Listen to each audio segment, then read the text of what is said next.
really believe the answer for all of the students that whom Ed has touched in his career, the answer is yes.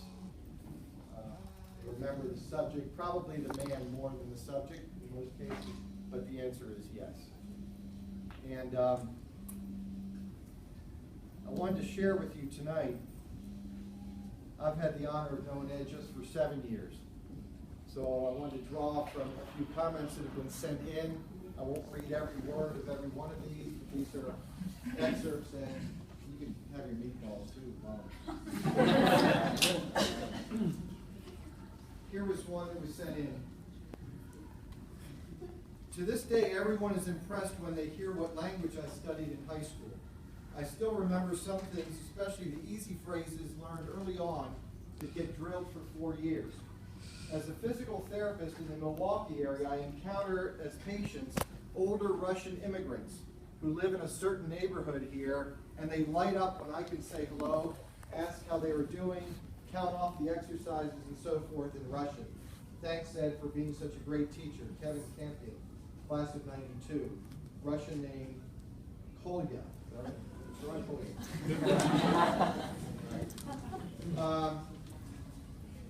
I send you my best and most heartfelt thanks.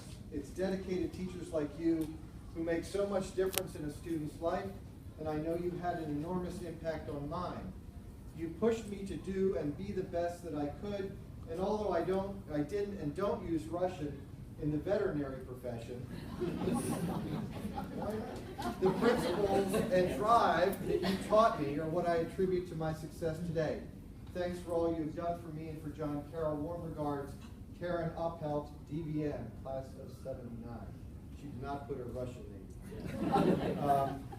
Dear Mr. Miller, I think every teacher's desire is to inspire their students to think beyond their horizons and explore their potential.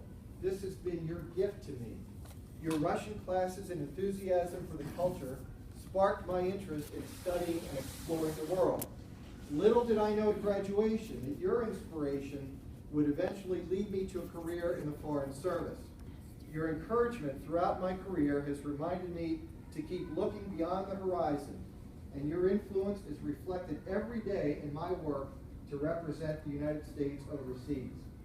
You are very special to me and to so many other students who had the good fortune to have you as a teacher, a coach, and a mentor.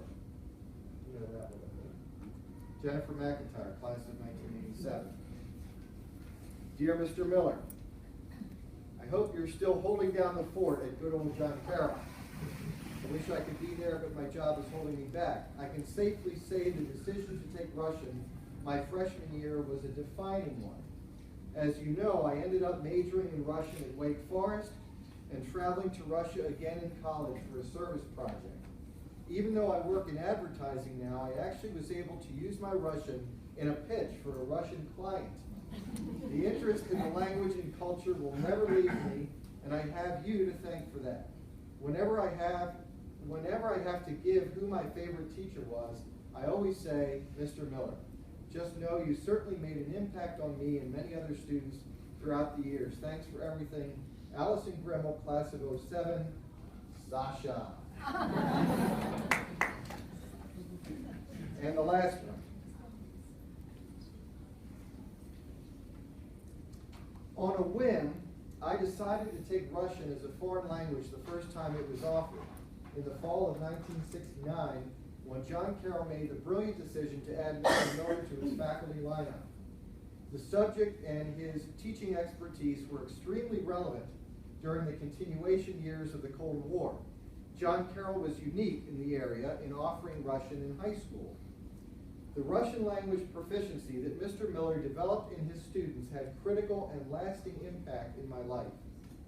I minored in Russian in college and graduate school, won a rare fellowship to continue my pharmaceutical chemistry research at Moscow State University for 2 years, and met and married my husband, Misha. Misha spoke no English when we met, so Russian was initially our sole language of communication. 35 years later, we still speak Russian at home and with our Russian friends. Mr. Miller's involvement went beyond that of a typical teacher. For example, On one of his trips to Moscow with students, he visited my husband's parents, who were denied permission to leave the USSR to be with their only son, who had emigrated with me to the U.S. Mr. Miller's visit meant so much to them. I understand that he lost track of time during the visit. The last one I'm going to read.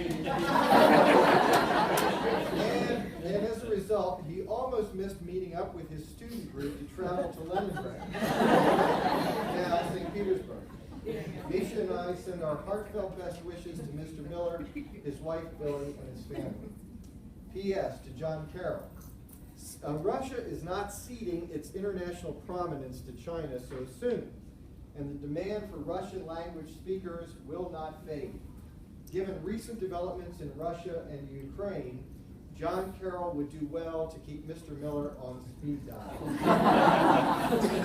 Now, that was from Jane Kinzel, PhD, MBA, John Carroll, class of '73. Now, just so you know, Ed and everybody, we don't have to keep Ed on speed dial because he's not going anywhere. And as long as Ed wants to continue to be, to share what a marvelous educator and human being he is with young people, he's got a place at John Carroll. We're going to keep him plenty busy, but you're here as long as you want to be here, Ed, in any capacity, as you know. So,